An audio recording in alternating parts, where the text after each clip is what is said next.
Hi, this is Kai from Kikai Craft. Welcome to another ink swatching video, and this time we will be swatching my green inks. So I use the Maruman paper. It'll come in packs that will look like this. This is the Maruman loose leaf paper, and I get it in the A5 size. And I've decided to switch into this from my Traveler's Notebook ink swatch diary into like a ring binder, because I found that it's easier for me to like organize my information. So today we're gonna swatch 35 different green inks. Some are from Vinta and Tinta Nusantara, which is a local ink maker. I also have a few from Pilot, from Waringal, from Colorverse, where else? Diamine, of course, and of course I have some Urbon inks. I have Monteverde inks and Ferris wheel inks as well. So I'll be swatching them into these pages, and what we'll do is at the end I'll share with you the top 5 green inks that perhaps would work best for you. But right now, just to share a little bit of the experience so that you see how these green inks look like all beside each other, okay? So I'll speed up the swatching process, although I'll take you along for the ride, and then at the end of it, I will share my thoughts and again share with you the top 5 that I think beginner or even an intermediate fountain pen collector or user might want to have in their collection. Okay, so I'll see you on the other side.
Alright, so hi again. I am back with all the inks swatched. I think I have about 35 that I shared with you today.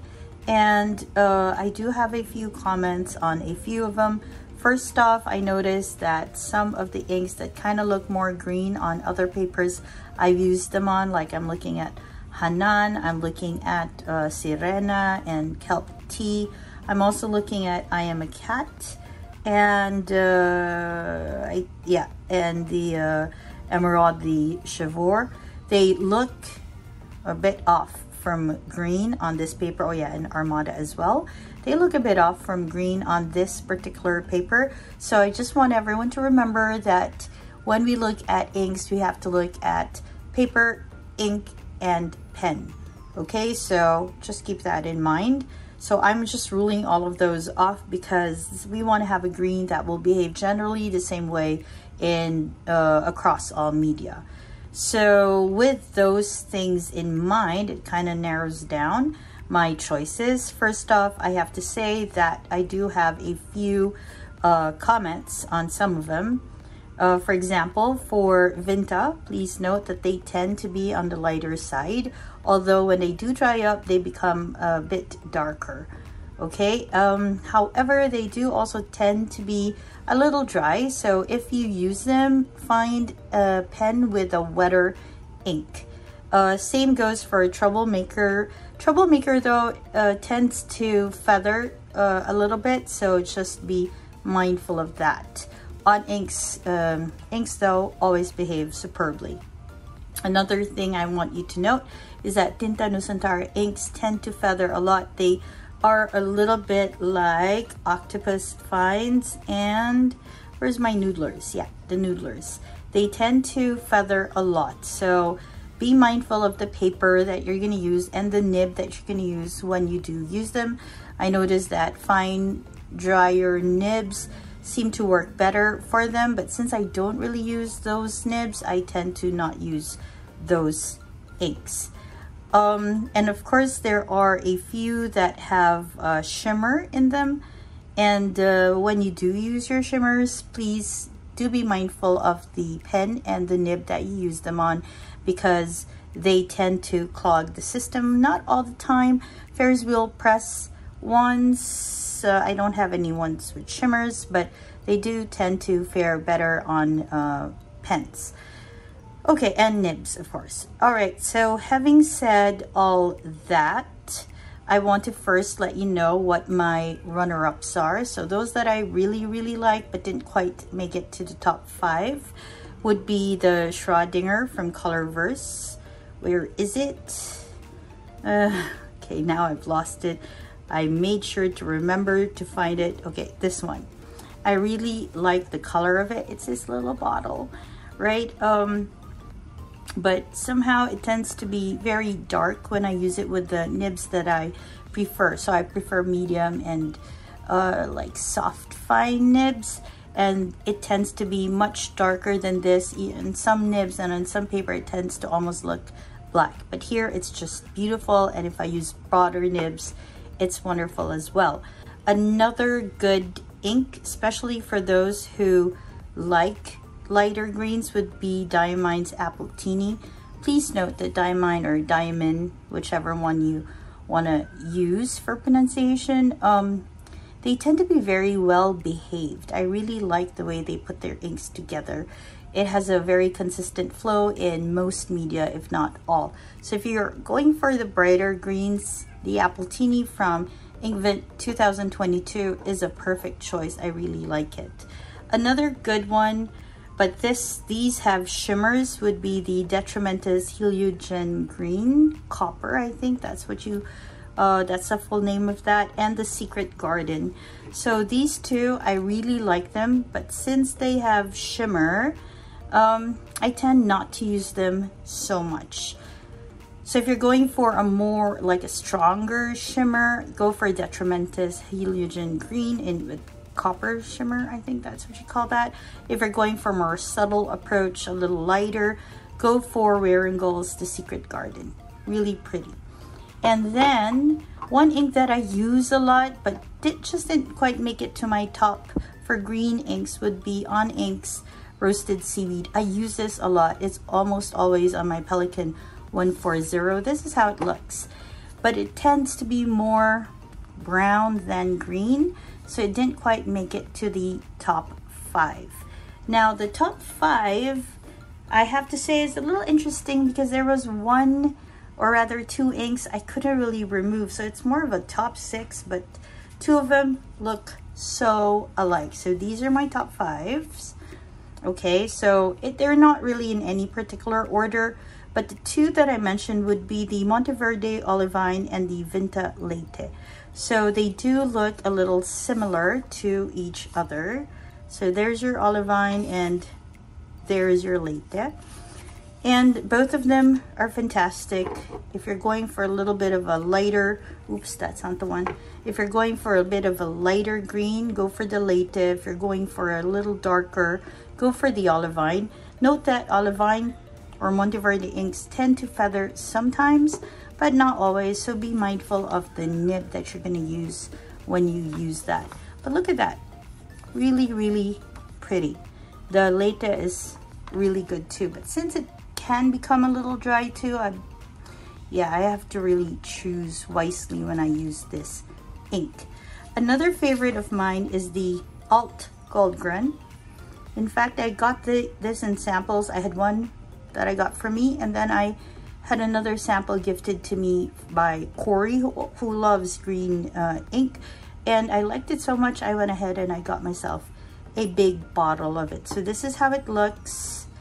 This is how it writes. This is how it can also look. Really nice. And then I have the Peter Moss. I only have a sample vial of this. I don't have a lot left anymore. This is from Ferris Wheel Press. I'm trying to get a bottle of this because it's so pretty. Look at that.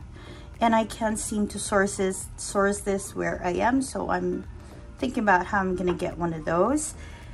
And of course, I have the Diamine Suman, which has a tiny bit of sheen to it. It is a Manila Pen Show exclusive for 2023. I like that shade of green, and I like the sheen that it comes with, and I like the idea that it refers or alludes to our suman or rice cakes, because it kind of looks like that. The wrapper kind of looks like that. And finally, I would really like to mention that my Shinryoku from the Pilot Iroshizuku line, I use it so much. I don't know if you can see it, but it's like there's not really a lot left. I'm done with like half a bottle. I just got this about 2 or 3 months ago. I use it a lot when I need greens, and so this is getting a lot of mileage for me, so of course it'll definitely be on my top 5. Okay, so this is the range of greens that I really like, and this is the range of greens that you can get. I'm pretty sure there are more greens in the ink world. And so if any of these kind of call out to you, here are the names, and I've talked to you about how they behaved. Oh yeah, Vayu is a very, very pretty one, but it's a little light, so use broader nibs. So I think the rule of thumb, I suppose, is that the lighter it is, if you want to really show off its property, go for broader nibs. And if you're going for finer nibs, like a fine nib or a medium fine nib, note that colors will tend to I don't know, go to an extreme. So if you're using a light ink, the ink will be lighter, and if you're using a dark ink, the ink will be darker. Okay, so I hope this has helped you a little bit as you explore the world of inks. And if you like explorations like this, please remember to subscribe. And if you are not really into all of this, but you really want to go into like green inks, remember to like and share this particular video. Okay, so this is Kai, wherever you are. I hope you have a great day or a restful evening. Bye everyone.